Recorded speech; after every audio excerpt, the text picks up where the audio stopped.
There are all sorts of other countries operating the F-35. It's our understanding that if we withdraw or try to change unilaterally the collaborative agreement, that undermines the whole programme. Minister Coker, as Defence Minister, can you elaborate, given the context that we've got a review going on with a small r, can you elaborate and explain further the government statements, and I quote, "The effects of suspending all licences for the F-35 programme would undermine the global F-35 supply chain that is vital for the security of the UK, our allies and NATO." And then it goes on to say that it's not currently possible to suspend licensing of F-35 components for use by Israel without prejudicing the entire global F-35 programme. So can you just explain, just to help us understand that? I will do, but I've just... the F-35 components are made... the Joint Programme Office from the United States will order parts, components that... so, for example, ejector seats, rear tail parts of the F-35 programme. They'll order them. They will be made here. They are then exported from the UK to the US, either to assemble the aircraft or to become part of the global pool of parts. As when they leave the UK then loses sight in terms of where they go, but they go into that global pool either for planes to that need them to be replaced or to be assembled as part of the assembly programme for the making of the initial F-35s.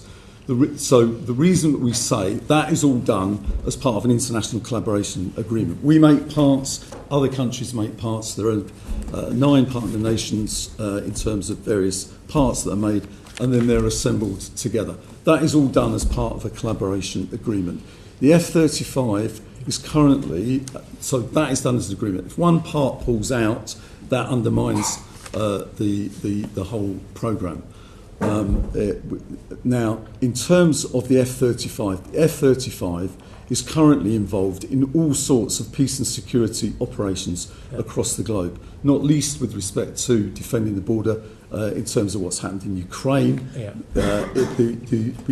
Yourself and many others have seen the operation of the F-35s from the Prince of Wales aircraft carrier, which is going into the Indo-Pacific next year. All of those, that's just with respect to us. There are all sorts of other countries operating the F-35. It's our understanding that if we withdraw or try to change unilaterally the collaborative agreement, that undermines the whole programme. I'm fully cognizant of that, and that's probably why the Defence Secretary said that the suspension of F-35 licences would have an impact on, and I quote, a profound impact on international peace and security.